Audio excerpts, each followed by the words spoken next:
अपने आप को भगवान कह दिया ना तो रामानंद जी भी दुखी हो गए, उसको दर्द हुआ इस बात का। और कितने उलाना दे दिया, तुम मोमन के पालवा तेरा जुल्हाए के घर से, दास गरीब अज्ञान गति तेरा इतना दृढ़ विश्वास। कहता है कि तू एक मुसलमान के मोमिन, मुसलमान के टुकड़ों पर पलने वाला, और एक दानक दुल्हाए शूद्र के घर तेरा निवास है, तेरा जन्म है, वास है, और तू अज्ञानी अपने आप को भगवान बताता है। फिर क्या कहते रामानंद जी, कहते तो ढंग से बात कर, मान बड़ाई छोड़कर बोलो बालक बैन, दास गरीब अदमुखी एता तुम गठफैन। रे बालक नीची कला तुम हो बोले ऊंचे, दास गरीब पलक घड़ी खबर नहीं दम कूचे। मैं के बदन खुलासे कर सुन स्वामी परवीन, दास गरीब मनी मरे मैं आज आधीन। परमात्मा कहते हैं स्वामी जी मैं मान बढ़ाई यानी अभिमान नहीं कर रहा, मैं तो आपका दास हूँ और अधीन हूँ, बिल्कुल आपका बच्चा हूँ, आपका दास हूँ। पर मैं जो कह रहा हूँ ना वह कति सच्ची बता रहा हूँ, सब सत्य है। क्या बताते हैं, जात पात मेरा नहीं बस्ती है बिन थाम, बिना नीम के गांव है, कहते वहां सतलोक में। जात पात मेरा नहीं बस्ती है बिन थाम, गरीबदास अनन गति तन मेरा बिन चाम। मेरा शरीर तुम्हारे जैसे मटेरियल का नहीं है, तुम्हारे जैसे चाम रहित है, ये नूर का है। ए स्वामी सृष्टा में और सृष्टि मेरे तीर, दास गरीब अधर बसूं ऊपर रहता हूँ, अवगत सत्य कबीर। यही वेद बताते हैं कि वो परमात्मा ऊपर सतलोक में रहता है, वो ऊपर तीसरे मुक्ति धाम में रहता है। और परमात्मा भी खुद कह रहे हैं कि मैं अधर बसूं ऊपर रहता हूँ सतलोक में। अब क्या बताते हैं कि ए स्वामी जी पूरी सृष्टि का रचनहार सृष्टा मैं हूँ, और ये सारी सृष्टि मेरे ही आधार है, मैंने ही इसकी रचना करके अपनी शक्ति से इसको रोक रखा है, और मैं ऊपर रहता हूँ सतलोक में अधर।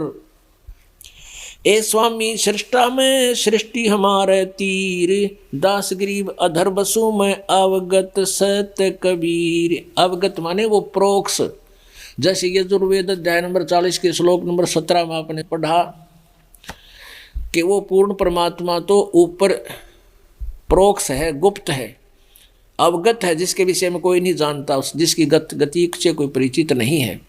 तो यहाँ परमात्मा कहते हैं वो अवगत मैं ही हूँ, मैं सत कबीर ही वो अवगत हूँ, वो प्रोक्ष हूँ।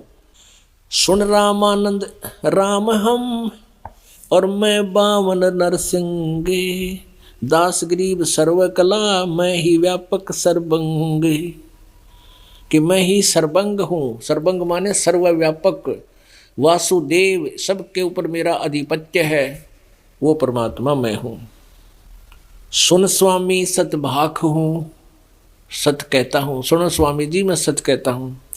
झूठ ना हमरे रिंच, दास गरीब हम रूप बिना और सकल पर पंच। कि मेरे बिना जो जिनको भी तू भगवान माने बैठे हो वो सब नकली सांग है, प्रपंच है। चारों युगन में हम फिरे, मैं आऊँ मैं जाऊँ, गरीबदास गुरु भेद से लखो हमारी ठाऊं। पूरे संत के बताए गए गुण रहस्य तत्व ज्ञान से हमारे उस लोक को देखो, सतलोक को जानो। गगन सुन गुप्त रहूं, गगन सुन मैं गुप्त रहूं, ऊपर सतलोक में गुप्त में ही हूँ। हम पर गट परवाह, गरीबदास घट घट बसों बिकट हमारी राह। कहते हैं मैं ऊपर रहता हूँ और सबके प्राणियों के हृदय में भी मैं ही विराजमान हूँ। अब एक से अनेक होने की सिद्धियाँ होती हैं। एक आधे संत के बारे में आपने सुना होगा कि वो यहाँ भी देखा, किसी ने दूसरे शहर में भी उसी समय देखा। तो एक सिद्धि बहुचोलेदार है, एक कुछ सीमाएं होती हैं कुछ संतों की, जो कुछ एक दो शरीर अलग से बना सकते हैं समरूप। और परमात्मा में ऐसी सिद्धि है वो असंख्य रूप बना सकते हैं। और दूसरा ये उदाहरण देते हैं, जैसे सूर्य ऊपर है और 100 घड़े भर कर रख दो पानी के मटके, और प्रत्येक में सूर्य दिखाई देंगे न्यारे न्यारे, और वो एक होते हुए भी। ऐसे परमात्मा हमारे साथ अभेद रूप में भी रहता है। गगन सुन में गुप्त रहूं हम प्रगट परवाह, वहाँ गुप्त रहता हूँ और तेरे सामने प्रगट बैठा। गरीबदास घट घट बसूं बिकट हमारी राह, गोता लाऊं स्वर्ग में जा बैठूं पाताले, गरीबदास ढूंढता फिरूं अपने हीरे माणिक लाले। अपनात्माओं, हमने इस परमात्मा की अमर कथा के साथ साथ यथार्थ ज्ञान से परिचित भी होना है, ताकि हम जो साधना कर रहे हैं वो हमारे हृदय में ये समाई रहे कि हम जो कर रहे हैं वो सत्य है, झूठ नहीं है। अब परमात्मा क्या कहते हैं, गोता लाऊं स्वर्ग में और जा बैठूं पाताले, कह कबीर ढूंढता फिरूं अपने हीरे माणिक लाले। अब ये प्रमाण वेदों में देंगे आपको कि वो परमात्मा सतलोक में रहता है, वहाँ से गति करके आता है, अपनी श्रेष्ठ आत्माओं को मिलता है और उनको यथार्थ ज्ञान देता है, सही ज्ञान समझाता है। तो फिर के कसर रह जाएगी भगवान की पहचान में, कोई त्रुटि नहीं रहती, और आत्मा फिर अपने परमेश्वर को पहचान के चिपक जाएगी। जैसे बालक हो ना, छोटे से बालक ने पिताजी गोदी में ले रहा हो और स्नान करने लग जाए किसी घाट पे, और उस बच्चे ने जल में छोड़ दे के लिए नहा ले बेटा, वो डरता फिर दूना चिपट जाएगा अपने पिता के, वो नीचे ना उतर के डूब जाऊं मैं। तो ऐसे जब आपको ये पहचान हो जाएगी कि हमारा संरक्षक पिता यही है, परम पिता यही है, तो आप ऐसे चिपक जाओगे, फिर पैर नहीं धरोगे नीचे, कदे फिर डूब जाए इस बहुजल के अंदर। तो इसके लिए आपको कुछ प्रमाण देते हैं ऋग्वेद के। गोता मारूं स्वर्ग में जा बैठूं पाताले, परमात्मा कह रहे हैं कि मैं सतलोक से चलकर आता हूँ, वहाँ से गोता मारता हूँ, ऐसे एकदम जैसे जल में डुबकी लगाते हैं, और अपने श्रेष्ठ आत्माओं को, हीरे लाल मोतियों को, अच्छी अच्छी आत्माओं को खोज रहा हूँ, ढूंढ रहा हूँ। जैसे जल में गोता मार के मुरजीवा यानी गोताखोर और नीचे से वस्तु ढूंढ कर लाता है, कहते ऐसे मैं चल कर आता हूँ, सेकंडों में गोता मारूं, डुबकी लगाता हूँ, स्वर्ग में पहुँच जाता हूँ, फिर पाताल में 1 सेकंड में पहुँच जाता हूँ, और ऐसे अपने पृथ्वी पर आ जाता हूँ। ऐसे गति करके मैं अपनी प्यारी आत्माओं को खोज रहा होता हूँ, श्रेष्ठ आत्माओं को। देखिएगा ऋग्वेद मंडल नंबर 9 और 10 इकट्ठे ही जल्द किए हुए हैं, अनुवाद है। ये कहाँ से प्रकाशित है? प्रकाशक हैं सार्वदेशिक आर्य प्रतिनिधि सभा, महर्षि दान भवन, रामलीला मैदान, नई दिल्ली। ये फ़ोन नंबर है इनके, ये फैक्स नंबर है। मुद्रक हैं Prince offset printers, 1510 Pataudi house, नई दिल्ली। फ़ोन नंबर ये इनकी है। इसमें देखिएगा ऋग्वेद मंडल नंबर 9 के और सूक्त नंबर 86 में, ऋग्वेद मंडल नंबर 9 सूक्त नंबर 86 में, और मंत्र नंबर 26 में, यज्ञ करने वाले यजमानों के लिए, यज्ञ माने धार्मिक अनुष्ठान, साधना करने वाले भक्तों के लिए परमात्मा सब रास्तों को सुगम करता हुआ, यानी उनके रास्ते सरल कर देता है, आसान भक्ति विधि बताता है, उनके विघ्नों को, संकटों को मर्दन करता है, उनके संकटों का नाश करता है, और उनको पवित्र करता हुआ और अपने रूप को सरल करता हुआ, क्योंकि परमात्मा का वहाँ रूप तेजों में है। एक ब्रह्मकूप में करोड़ सूर्य मिला दे करोड़ चंद्रमा, इतनी एक रोमकूप की रोशनी है, तो हम चरम दृष्टि से उसको नहीं देख सकते। अपना हल्का तेज पुंज का अन्य रूप बना के वो परमात्मा यहाँ आता है। परमात्मा करता हुआ अपने उनको पवित्र करता हुआ और अपने रूप को सरल करता हुआ, यानी हल्का तेज पुंज का बना के वह कांतिमान परमात्मा, यहाँ इन्होंने कवि लिख दिया। इसका ये लिखना था कबीर देव, वो कबीर साहब, हम कबीर साहब कहें और संस्कृत में उसको कबीर देव लिखा जाता है, कबीर देव लिखना था यहाँ। वो कबीर साहब विद्युत के समान क्रीड़ा करता हुआ वर्णीय पुरुषों को, यानी श्रेष्ठ आत्माओं को, भक्तों को प्राप्त होता है। उद्देश्य क्या होता है? वो परमात्मा कहाँ रहता है ये हम इतना लेंगे। जो परमात्मा ध्रुवलोक के तीसरे पृष्ठ पर विराजमान है, यानी एक स्थान पर रहता है, एक देशीय है। ध्रुवलोक के जो परमात्मा ध्रुवलोक के उन तेजों में लोक के तीसरे पृष्ठ पर विराजमान है। अब हम आपको दिखाते हैं, ये ऋग्वेद मंडल नंबर 9 सूक्त नंबर 96। इस 96 में मंत्र नंबर 16 में कहा है कि हे परमात्मन सर्वोपरि रहस्य श्रेष्ठ, या नाम का इन्होंने गलत अर्थ किया है। श्रेष्ठ जो नाम, श्रेष्ठ नाम, ये नाम का नाम ही लिखना था। जो आपका नाम है, तुम्हारी संज्ञा नहीं, तो जो आपका नाम है आप उसका ज्ञान कराएं।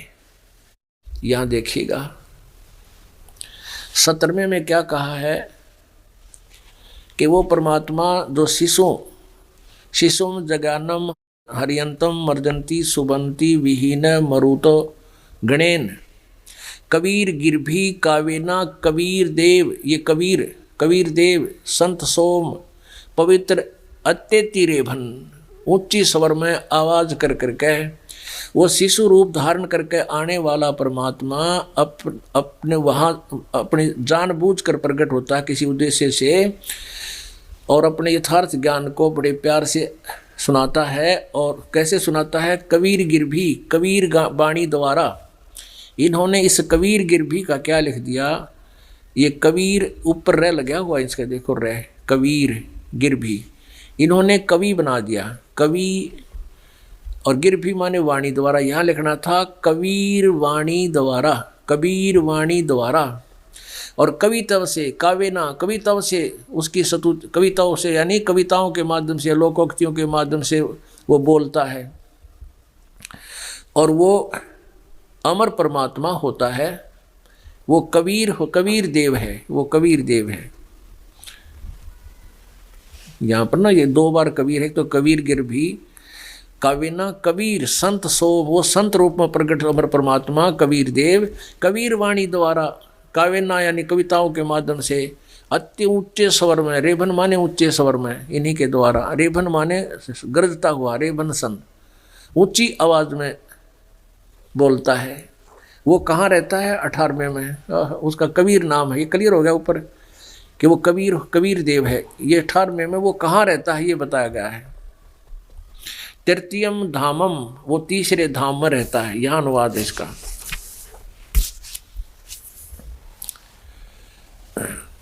अब 18वें श्लोक में ऋग्वेद मंडल नंबर 9 सूक्त नंबर 96 और मंत्र नंबर 18 में क्या कहा है कि वो सोम स्वरूप परमात्मा, वो अमर परमात्मा, सोम माने अमर, पालन की इच्छा करता हुआ, यानी धारण पोषण करने, सबका धारण पोषण करने के लिए, गीता जी अध्याय नंबर 15 के श्लोक नंबर 17 से संबंधित है।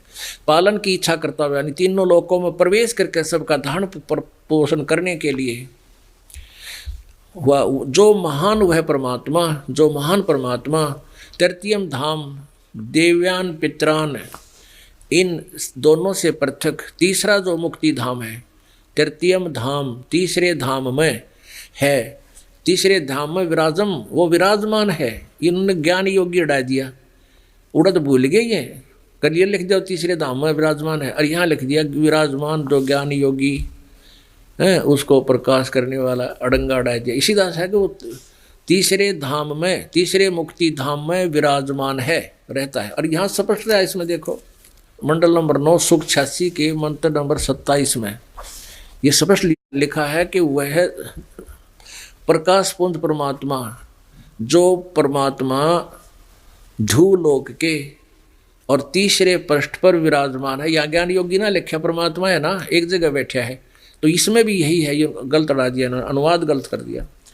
अब आप देखिएगा वो परमात्मा किस उद्देश्य से आता है। अब 82 के ऋग्वेद मंडल नंबर 9, ऋग्वेद मंडल नंबर 9 सूक्त नंबर 82 82 के और मंत्र नंबर 1 में नीचे क्या लिखा है कि जो सर्व उत्पादक प्रभु यानी सबका जन्मदाता, सबको रचने वाला परमात्मा, प्रकाश रूप यानी तेज पुंज का शरीर है उसका, सद्गुणों की वृष्टि करने वाला, पापों के हरण करने वाला, वह राजीव राजा के समान दर्शनीय है, देखने योग्य है, साकार है। राजा के समान दर्शनीय है, देखने योग्य है, साकार है। अंडरस्टैंड बिल्कुल क्लियर है इसमें। वह पृथ्वी लोक आदि लोक लोकांतरों के चारों ओर शब्दायमान हो रहा है। वह वर्णीय पुरुष को, श्रेष्ठ भक्त को, अपने हीरे मोती लाल को, जो दृढ़ भक्त है यानी पक्का भक्त है, उसकी बात को आगे सारे संसार में भेज दे, उनको मिलता है। भक्त उसको पवित्र करता हुआ प्राप्त होता है, उनको मिलता है। कैसे मिलता है कि जिस प्रकार विद्युत आकाशीय बिजली स्नेह वाले स्थानों को आधार बनाकर प्राप्त होता है, यानी जिस प्रकार बिजली गिरा करे किस पे, जैसे उस जिस पर वो गिर सकती है, जिससे उसका कनेक्शन सही फिट हो जाता है। अब बिजली उड़े वहीं गिरती है जहाँ वो गिर सकती है, जहाँ उसका उससे कनेक्शन हो जाता है। ऐसे ही परमात्मा अपने उन प्यारी आत्माओं पर ही वो आकर्षित होता है जो उनके ज्ञान ने आगे बढ़ा सकें, और जो काना पे घटाड़ें विरोध करें फिर उन तो भगवान मिले किसके लिए जाके, कि जो दृढ़ भक्त है वहाँ से गति करके आता है अपने सतलोक से, और जो दृढ़ भक्त हैं, श्रेष्ठ आत्माएं हैं, अच्छी आत्माएं हैं, उनको प्राप्त होता है। कैसे होता है? जैसे बिजली जैसी गति से, जैसे बिजली चमक दे ही 1 सेकंड में आ जाती है, ऐसे ही परमात्मा चलता है उनको मिलने के लिए। आगे देखो ऋग्वेद मंडल नंबर 9 सूक्त नंबर 82 मंत्र नंबर 2। वो किस लिए आता है परमात्मा, उसका उद्देश्य क्या होता है, ये क्लियर है। ऋग्वेद मंडल नंबर 9 सूक्त नंबर 82 का मंत्र 2। हे परमात्मा, उपदेश करने की इच्छा से आप, यानी सच्चा ज्ञान देने के लिए आप महापुरुषों को प्राप्त होते हो, अच्छी आत्माओं को, हीरे मोती लालों को मिलते हो, ढूंढते हो, और आप अत्यंत गतिशील पदार्थ के समान हमारे आध्यात्मिक यज्ञ को प्राप्त होते हो। हमारे कहते हैं जहाँ मेरी चर्चा होती है ता मैं गौन करंत, और वो तो नगर अमान है जहाँ मेरे प्यारे संत। आप कबीर देव हैं, या लिख दिया आप सर्वज्ञ हैं, नहीं, यहाँ कबीर देव लिखना चाहिए था। इन्हीं के द्वारा का अनुवाद दिखाते हैं आपको। पुणात्माओं, ये अध्यात्म ज्ञान है, और इस ज्ञान से आप जी को परिचित कराना इस दास का प्रथम कर्तव्य है। यदि आप इससे परिचित होते तो दास आपको बड़े थोड़े से समय में 1 घंटे के अंदर ऐसा मौखिक ज्ञान दे देता कि आप गदगद होकर चले जाते। लेकिन उस मौखिक ज्ञान को आप स्वीकार कर ही नहीं सकते। उसको स्वीकार कराने के लिए या सिरंज लगानी पड़ती है, वह दवाई इंजेक्शन अंदर पहुंचाने के लिए ये सदग्रंथ रूपी ये सिरंज आपके, इनके माध्यम से आप उस दवाई को ग्रहण कर सकते हो। जैसे कैप्सूल कड़वा होता, उसके ऊपर एक प्लास्टिक कोट अलग से बना देते कवर, फिर वो पानी गेल अंदर चला जाता है। तो इसी प्रकार ये सदग्रंथ आपको दिखा के आपको ऐसा तैयार कर देंगे, फिर आप इस कड़वी दवाई को फाँक के आप मारने लग जाओगे। इसलिए रह रह कर अब दिखाते हैं कि जहाँ इन्होंने किया है यजुर्वेद अध्याय नंबर 36 का मंत्र नंबर 1 में, यजुर्वेद ये महर्षि दयानंद सरस्वती ने इसका अनुवाद किया है।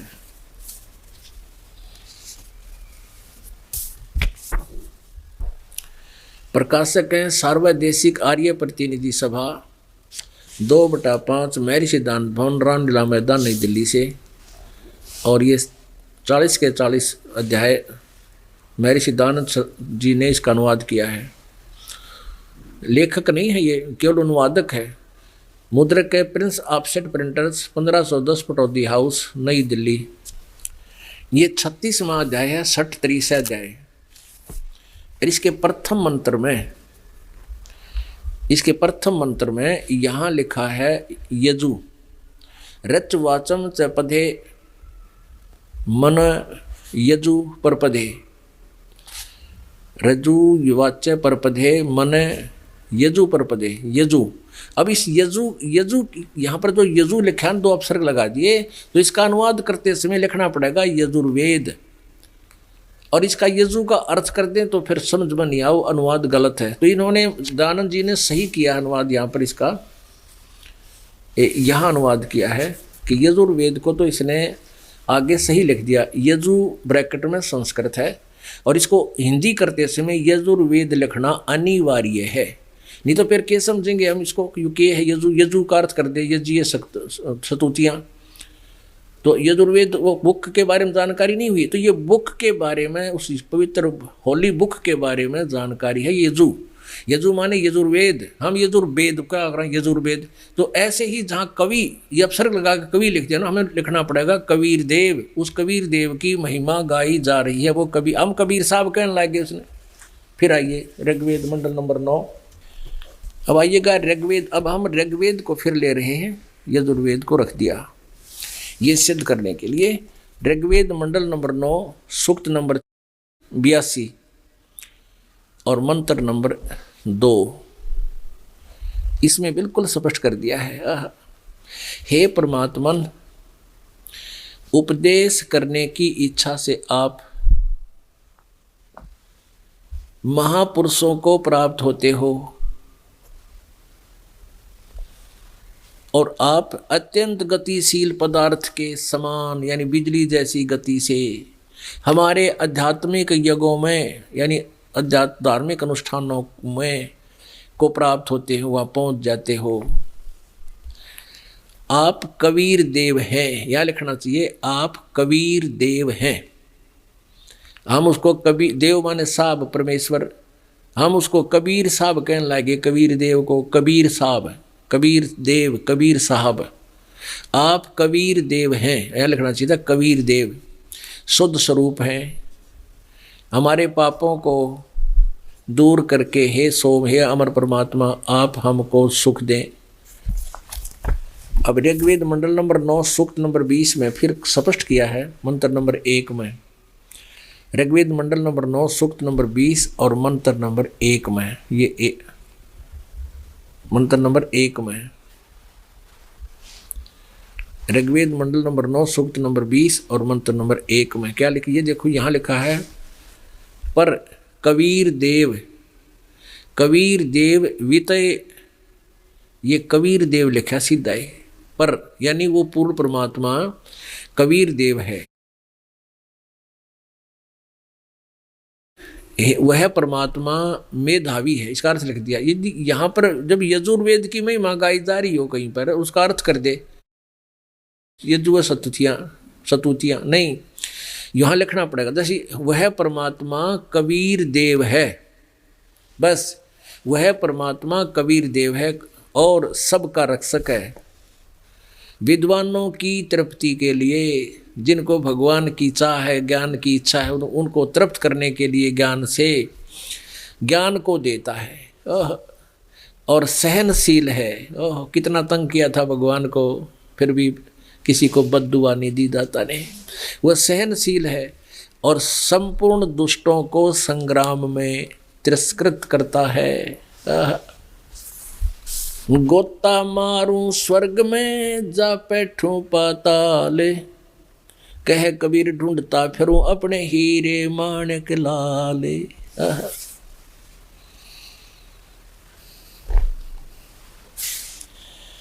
अपनात्माओं, रामानंद जी ने सोचा इतने दृढ़ता के साथ ये बच्चा बोल रहा है, इसकी बात में बहुत कसक नजर आ रही है। आम बालक ऐसी बात नहीं कह सकता। फिर भी सोचा पहले अपना क्रियाक्रम कर लेता हूँ, उसके बाद इस तरफ आगे प्रश्न करूँगा। तो उसने कहा बच्चा तू बैठ जा थोड़ी देर, मैं अपना नित्यक्रम कर लेता हूँ। नित्यक्रम कैसे करता था? एक मानसिक मूर्ति बनाता था भगवान विष्णु की, जैसे कल्पना करते हैं आंखें बंद करके। और वैसे जो विष्णु साधु क्या करते हैं, भगवान की विष्णु की साकार मूर्ति रखते हैं पीतल या पत्थर की, और उसको क्या करते हैं कपड़े बनाते हैं, धोती एक बनी बनाई मिल रहे इनके कपड़े, उस धोती को बांध देते हैं और ऊपर एक वस्त्र पहना देते हैं, गले में माला डाल देते हैं, कंठी बोलते हैं एक तुलसी के मणिये की, तिलक लगा देते हैं, मुकुट रख देते हैं। प्रतिदिन ऐसा करते हैं और अगले दिन फिर उन कपड़ों को उतार देते हैं, मुकुट नीचे रख देते हैं, कंठी भी निकाल देते हैं, फिर नहाते हैं भगवान को, स्नान करा के अगले दिन फिर वस्त्र पहना देते हैं, सभी श्रृंगार पूरा कर देते हैं, तो वो पूजा सही मानते हैं। रामानंद जी ने उस दिन क्या किया, ऐसे ही कपड़े उतार दिए और फिर भगवान को कल्पना करके मूर्ति मन मन में मानसिक सेवा कर रहा था, मानसिक पूजा कर रहा था। वस्त्र उतार के और नहा के और कल्पना में जैसे सौपन होया करें, ऐसे फिर उनको मुकुट रख दिया, कपड़े कुपड़े पर आकर तिलक भी ला दिया। उस दिन वो एक मणिये की कंठी डालना भूल गए, जैसे वो रखी दिखा अलग से, भगवान का गला खाली जैसे सौपन में दिखाई देता है।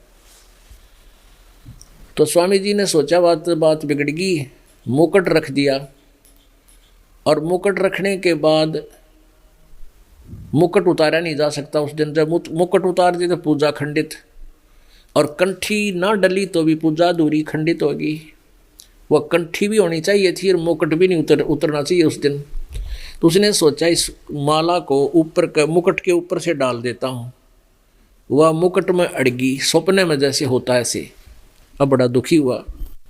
अब रामानंद जी कह रहे हैं भगवान आज मेरे से कौन सी गलती बन गई, जीवन में पहली बार मेरे से भूल लगी है, आपका श्रृंगार आपकी पूजा अधूरी होगी, मुझे माफ़ करना परमात्मा, बहुत दुखी हो रहे। तब उसी समय परमेश्वर कबीर जी ने बाहर पर्दे से बाहर बैठे बोले रामानंद जी, स्वामी जी इस माला की गुंडी खोल लो या गांठ खोल के और फिर गले में बांध के गांठ दोबारा ला दो, मुकुट नहीं उतारना पड़ेगा। अब ना कोई मूर्ति साकार बाहर दिखाई दे, पर्दा हटा के देख लिया होगा। अब रामानंद जी ने सोचा या तो भाई मेरे मन की बात बता दी, मैं तो मन में सौपन सा देख रहा था। इतने में कहते हैं ज्ञानकार गाम का तो चमका ऐसा उसे, और कहते हैं एक के चोट से धारिया जिन मिलन दाचा।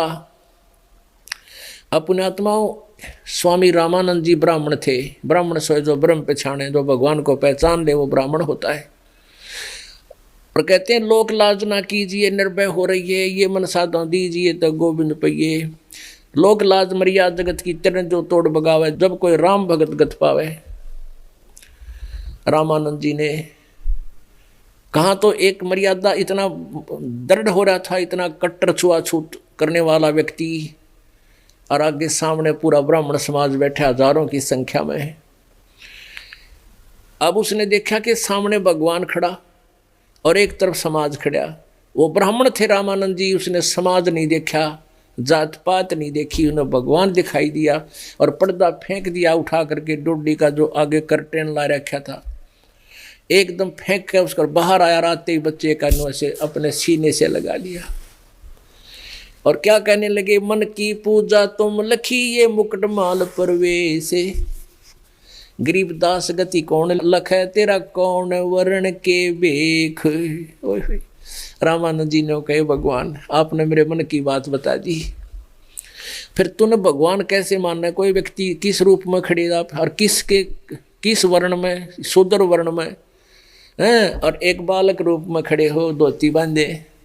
आपकी गति को, आपकी महिमा को, आपको कौन पहचान सकता है परमात्मा? तो उसी समय रामानंद जी ने देखा कि ओहो कि परमात्मा का शरीर तो ऐसा है जैसे रुई का होया करे। तो क्या कहते हैं, मन की पूजा तुम लखी मुकुटमाल परवेश, गरीबदास गति को लखे ये कौन वर्ण क्या बेखे, ये तो तुम शिक्षा दी मान ली मन मोरे, गरीबदास तुम कोमल पुरुष और हमरा बदन कठोरे। अब जब कहते ना परमात्मा तुम्हारे जैसा शरीर नहीं है मेरा शरीर तो बहुत नूर का है। तब रामानंद जी जब उसने संपर्क में आए, भगवान के सपरस हुआ, तब न्यू कहे कि आपने मेरी जो फड़क निकालनी थी मैं समझ गया, मैं छुआ छात गणी करूं था, और आपका उद्देश्य है कि मैं ये ना करूं। आपकी यह शिक्षा मैंने प्राप्त वाली प्रभु, आज के बाद मैं यह छुआ छात नहीं करूंगा। और हे परमात्मा, आपका शरीर तो बिल्कुल कोमल है और हमारा बदन कठोर है। वह फिर जचगी वह बात की जो कहे थे, भाई तेरे जैसे चाम का मेरा शरीर नहीं है। तो उसी समय स्वीकार कर लिया। अपने आत्माओं, आगे क्या बताते हैं, ये लंबी कहानी है लेकिन थोड़ा शॉर्ट करना पड़ेगा, समय का बहुत अभाव है। क्योंकि ये सत्यनारायण कथा या तो सारे दिन सुने सारे दिन और फिर भी नहीं इच्छा रह जा और सुनाई जा। लेकिन अब धीरे धीरे हम उस समय के अनुसार इसको धीरे धीरे आपके हृदय में उतार देंगे और आपको परिपक्व कर देंगे। इसमें आप भी परमात्मा से परिचित हो जाओगे ऐसे धीरे धीरे। अब क्या होता है, रामानंद जी ने सोचा भाई बात तो सारी काटे की कह रहे हैं। फिर परमात्मा ने, क्योंकि वो सारा सार्वजनिक करवाना था, 21 के बाद हुई, तो रामानंद जी से मन में प्रेरणा आई कि बच्चा, और तो आपकी बात में मान गया सारी, पर न्यू बता आपने झूठ क्यों बोला। परमेश्वर ने कहा, क्या झूठ बोला स्वामी जी गुरुदेव, कि आपने मेरे से नाम ले रखा है। हाँ जी, आपसे मैंने दीक्षा ले रखी है, कोई प्रमाण बताइए। क्या आपके, मैं तो एक कंठी देता हूँ, कंठी गले में बांधन की, एक तुलसी के मनिए की मणके की है तेरे पास। परमेश्वर ने वह निकाल कर दिखाई थी कि देख स्वामी जी, या रही आपने दी थी वो पंचगंगा घाट पे। पंचगंगा घाट पे? हाँ कहाँ? अरे वहाँ तो छोटा सा बालक था, 2.5 वर्ष का बालक, तू तो 5 वर्ष का बच्चा है, काफ़ी अच्छी हाइट है तेरी तो। उसी समय परमात्मा ने दूसरा रूप बना लिया, 2.5 वर्ष के बच्चे का। एक सेवक की खाट थी, चारपाई थी, उस पर लेट गए जाकर के, देख स्वामी जी देखो मैं ऐसा था। सामने भी खड़े हैं एक रूप में 5 वर्ष के बालक के रूप में, और दूसरे चारपाई के ऊपर देखा एक 2.5 वर्ष का बालक और लेटा हुआ है। अब रामानंद जी ने 6 बार तेनू देखा, 6 बार नो देखा, 6 बार तो देखा तो उस 5 वर्ष के बालक के हाइट शरीर को, और 5 बार देखा उस 2.5 वर्ष के बालक को खाट पर लेटा हुआ चारपाई। आखिर में आँखें मलमल देखा कि मेरा धोखा लाग रहा हो। इतने में वो बालक उठा के, परमात्मा ने सोचा ये मन के टेकन दे से बुढ़े ने।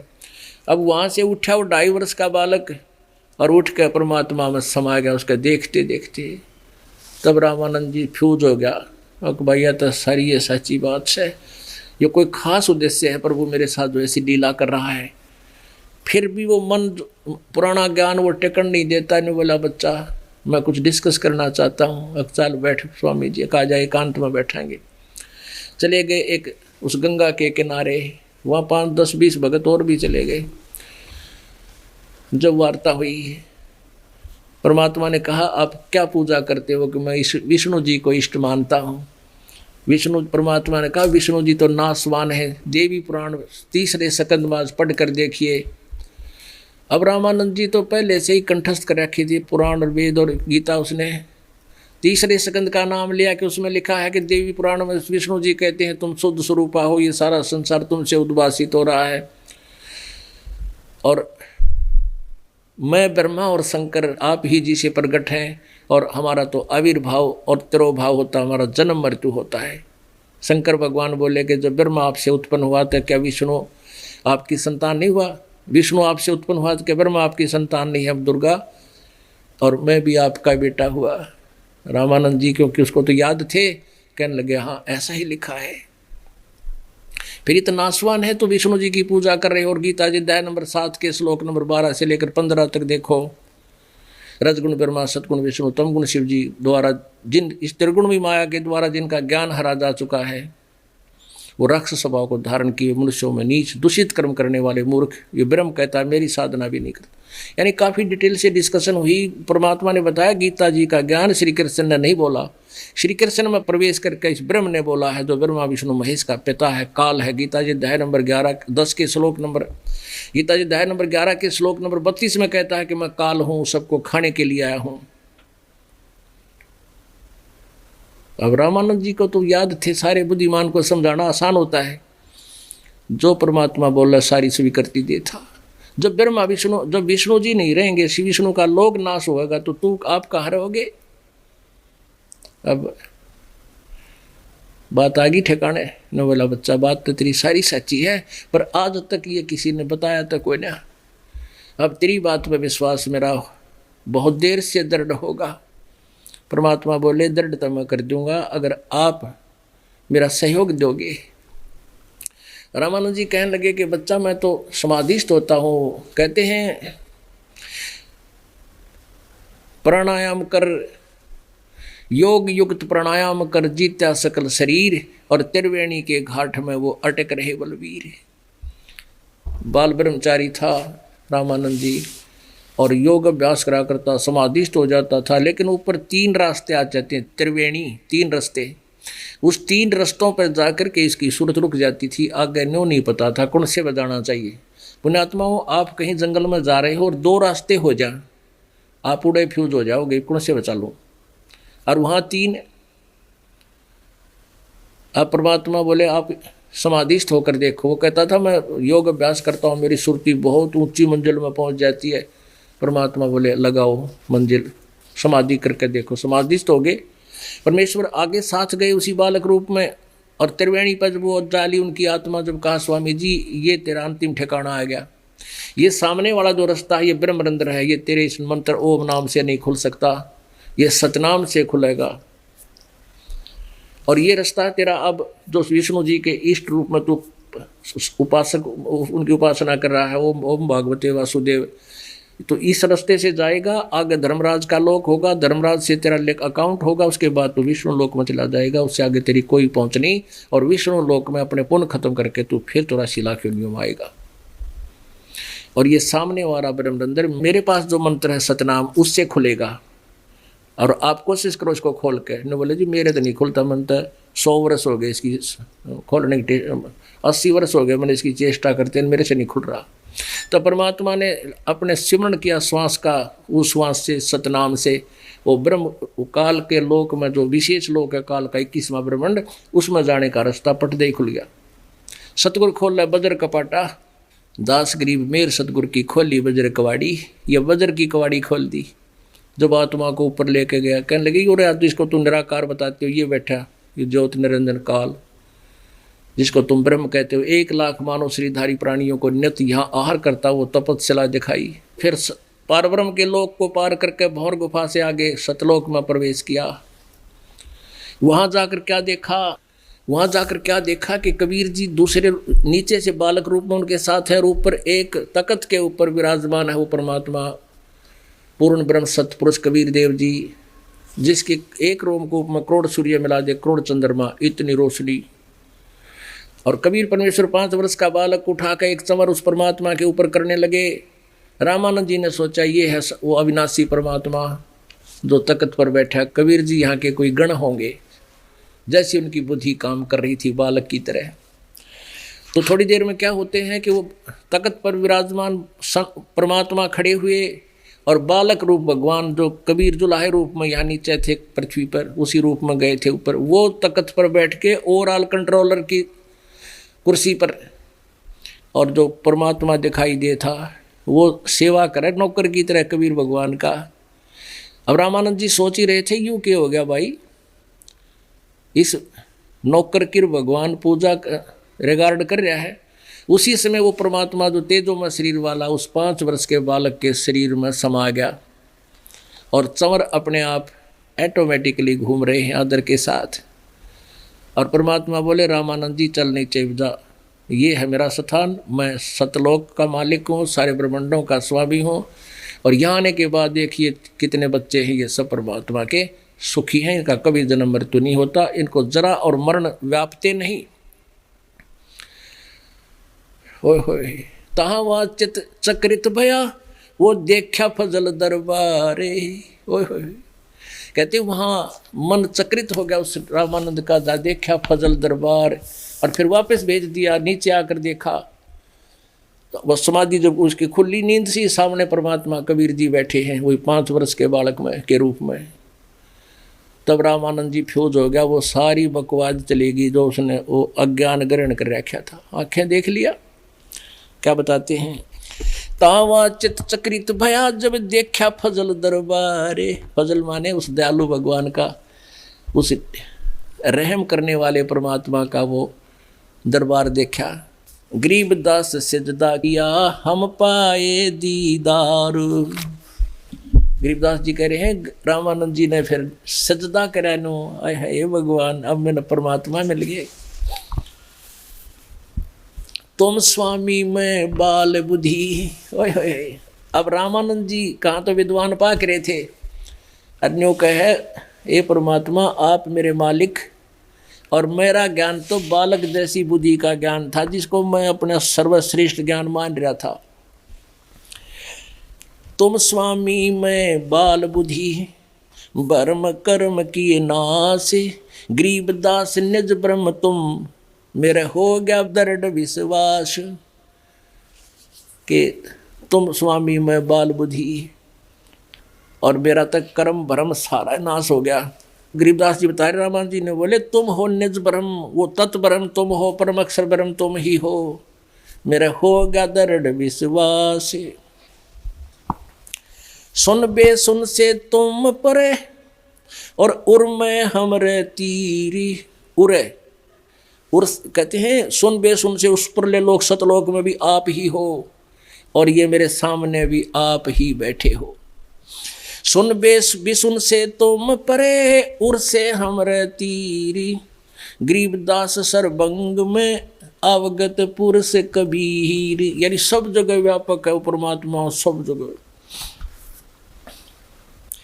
कोटि कोटि सिजदा करे, और कोटि कोटि प्रणाम, गरीबदास अनहद अधर, हम पर से तुम दाम। इब्न का मन आपका लोक देख लिया, आप सचमुच परमात्मा हो। बोलत रामानंद जी सुनो कबीर करतारे, गरीबदास सब रूप में तुम ही बोलन हारे। ओए होए अब कह तो डांट मारा था बुढ़ड़ा, अरीब ने कहे सुन स्वामी, कहते हैं बोलत रामानंद जी और सुन कबीर करतार, और रामानंद जी कह रहे हैं, गरीबदास कह रहे हैं सब रूप में तू ही बोलनहार, तेरे बिना तो एक पत्ता भी ना ले परमात्मा, तेरी ही शक्ति से सब जीव चल रहे हैं। तुम साहेब तुम संत हो, तुम सतगुरु तुम हंस, गरीबदास तुम रूप बिना और न दूजा अंश। कहते तुम ही परमात्मा हो, और तुम ही श्रेष्ठ संत हो, और तुम ही एक हंस हो। हंस माने जो कति विकारों से रहित होता है, और तुम ही सतगुरु हो, सच्चा ज्ञान देने वाले आप ही हो, और आपके बिना इस संसार में कुछ नहीं मालिक। मैं भक्ता मुक्ता भया, मैं तो आपका भक्त, मैं आपका दास मुक्त हो गया। रामानंद जी कह रहे 104 साल के ब्राह्मण विद्वान और उस 5 वर्ष के बालक को, मैं आपका भक्त मुक्त हो गया, मेरा तो टंटा कट गया। मैं भक्ता मुक्ता भया, किया कर्म कुंद नाश, गरीबदास अवगत मिल गए मेरे, मिट गई मन की बांस। या मन की भटकना मेरी कति खत्म होगी, मेरा अग्रम मग्रम समाप्त हुआ। दो ठोड़ है एक तू, भया एक से दो, गरीबदास हम कारणे तुम आए हो मगजो। वेदों वाली बात क्लियर होगी। परमात्मा ने खुद बताया कि गोता मारू स्वर्ग में जा बैठू पताल, कह कबीर में ढूंढता फिरूं अपने हीरे माणिक लाल। अब रामानंद जी ने आंखों देखा जो बताया कि दो ठोड़ है एक तू, होय होय वहाँ भी तू ही है और यहाँ भी तू ही है, और भया एक से दो। और हम पापी प्राणियों के लिए मालिक तुम वहां से चलकर आए हो। बोलो सतगुरुदेव।